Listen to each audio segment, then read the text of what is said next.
Assalamualaikum, nama saya Nurul Hairah Liana binti Basri. Saya daripada AP24744A. So, hari ini saya akan menerangkan berkaitan konsep ketuhanan pada perspektif agama Kristian. Sebelum saya menerangkan dengan lebih lanjut, saya akan memulai dengan menerangkan berkaitan dengan konsep ketuhanan bagi Holy of Spirit itu sendiri.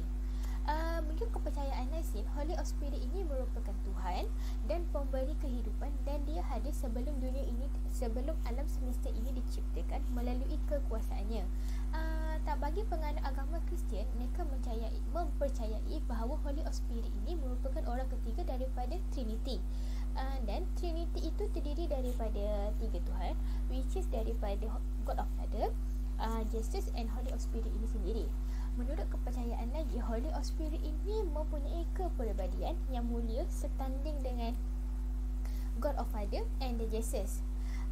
Tambahan pula ahli di dalam persidangan Konstantinopel pada tahun 381 Masihi, mereka telah sebulat suara menganggap bahawa Holy of Spirit ini merupakan bukan makhluk, tetapi merupakan suatu zat Tuhan yang membentuk Trinity itu sendiri. So, ciri utama Holy of Spirit ini ialah dia menempati individu tertentu bagi menghubungkan seseorang dengan Tuhan, khususnya pada era Perjanjian Baru. Okey, baiklah, sekarang saya akan menerangkan berkaitan ciri-ciri dan sifat Holy of Spirit itu sendiri. So, berkaitan dengan ciri-ciri Holy of Spirit ini sendiri ialah dia ditugaskan untuk meyakinkan para pengikutnya dengan Tuhan Yesus. Menurut mereka, Trinity ini mempunyai pekerjaan yang mereka sendiri dan ia berbeza dengan kemampuan mereka. So, maksudnya antara God of Father, Jesus, Holy of Spirit ini, ketiga-tiga mereka mempunyai tugas mereka yang tersendiri. So, bagi manusia biasa seperti kita, agak tak tercapai ke akal untuk kita nak mengetahui, maksudnya kita nak tahu apa pekerjaan yang mereka lakukan. Okey. So, perkara ini disokong apabila terdapat di dalam petikan Bible yang menyatakan bahawa Holy of Spirit ini turun ke bumi dalam bentuk burung merpati, dan dipercayai suara yang dikeluarkan olehnya, iaitu burung merpati ini, iaitu datang daripada syurga. Selain itu, menurut the personality and identity of the Holy of Spirit, terdapat dalam artikel itu menyatakan bahawa bagi Holy of Spirit ini, pengaruh atau kekuatan adalah tidak penting. Maksudnya pengaruh atau kekuatan yang mereka gunakan adalah tidak penting sekiranya tidak sesuai dengan kehendaknya. Pemikiran seperti ini sangat penting dalam menjalinkan hubungan dengan Holy of Spirit. So, walau bagaimanapun, masih ramai penganut agama Kristian ini menggunakan Holy of Spirit ini untuk kepentingan dirinya sendiri dan tidak menyerahkan sepenuhnya kepada Tuhan mereka. Okey, dan sekarang saya akan menerangkan berkaitan sifat Holy of Spirit itu. So, setiap kita percaya bahawa setiap yang ada di atas muka bumi ini mempunyai sifat dan ciri tersendiri bagi membezakan ia dengan sesuatu yang lain. Begitu juga dengan Holy of Spirit ini, dia mempunyai sifat dan ciri yang berbeza dengan Jesus and God of Father. So, seperti yang termaktub di dalam kitab Bible, Holy of Spirit ini dipercayai merupakan anggota tubuh ketuhanan, manakala ada juga berpendapat bahawa ia adalah peribadi roh. Dia berada di suatu tempat pada suatu saat, tetapi kekuasaannya dapat dirasakan di mana-mana sahaja. Itu bagi kepercayaan penganut agama Kristian. Okey, sekarang saya akan menerangkan berkaitan kesan Holy of Spirit ini terhadap agama Kristian.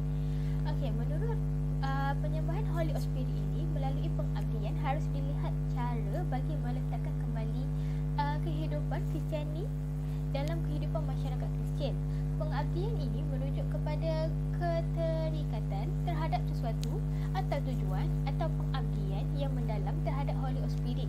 Kebanyakan masyarakat Katolik tidak dibesarkan dengan nilai kesedaran dan pengabdian kepada Holy of Spirit. Holy of Spirit merupakan gerakan yang dilakukan di dalam gereja bagi memudahkan masyarakat Kristiani mendapatkan maklumat serta secara tidak langsung dapat memupuk rasa kasih sayang dalam kalangan mereka dan serta minat kepada Holy of Spirit itu sendiri, iaitu Tuhan mereka. Okey. Sekarang ni kita berpindah kepada peristiwa penting Holy of Spirit. Actually banyak peristiwa yang melibatkan Holy Spirit ini, dan saya hari ini memilihkan Pentecost or White Sunday untuk saya ceritakan. Okay, Pentecost ini telah menjadikan hari tradisional bagi aktiviti pembaptisan, dan White Sunday ini sering dikaitkan dengan upacara musim bunga pagan, dan orang Kristian melihat Pentakosta ini sebagai pengembangan dan nikmat dan perhatian Tuhan dari agama Yahudi kepada semua orang. So gereja akan merayakan Pentecost dengan upacara beramai-ramai atau penyembahan pada hari tersebut. And then White Sunday juga dikenali sebagai White Sun di zaman moden, dan dimulai dengan hari Sabtu sebelum White Sunday dan akan berakhir pada next Sabtu berikutnya.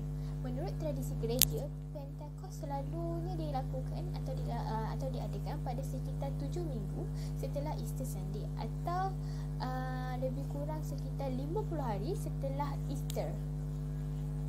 So sekarang ini saya akan menerangkan berkaitan dengan seni dan kebudayaan bagi penganut agama Kristian. So berkenaan dengan seni dan kebudayaan penganut agama Kristian, terdapat sebuah lukisan bertajuk Peter Bruegel, The Tower of Babel, yang dipamerkan di Museum Kunsthistorisches di Vienna. Pelukis ini memberi perhatian yang sangat teliti terutama dari sudut aspek hubungan di antara agama Kristian dan seni, kerana ketika itu lukisan itu berkait rapat dengan peristiwa yang berlaku di gereja ketika itu. Okay, so cara penyampaiannya semuanya dipengaruhi oleh ajaran Kristian, dan dengan kata lain, seni juga merupakan antara salah satu faktor yang terpenting yang turut mempengaruhi struktur kepercayaan agama Kristian dalam kalangan masyarakat ketika itu. So tambahan pula, dipercayai pada zaman Bruegel lagi, masyarakat ketika itu hanya mendapat pendidikan seni yang berada di sekeliling mereka saja. So sebagai contoh, terdapat dua tokoh, which is Paul Tillich dan Neo Calvinus, merupakan para teologi barat yang hanya memberikan sedikit perhatian dalam hubungan sistematik di antara seni dan pusat doktrin.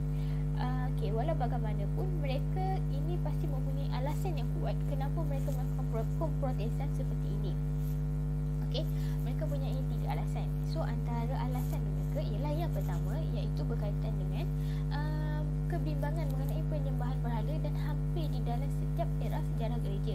So isu ini berkaitan dengan kreativiti manusia sebagai pelukis maupun karya seni lain, kerana mereka mengkhawatiri ianya akan mencabar peranan Tuhan sebagai pencipta. So isu yang kedua ialah ia juga telah menimbulkan keraguan terhadap hasil seni dan kesan emosi kepada mereka. Dan isu yang ketiga pula adalah pada masa kini juga masih terdapat beberapa faktor sosial budaya yang harus dipertimbangkan.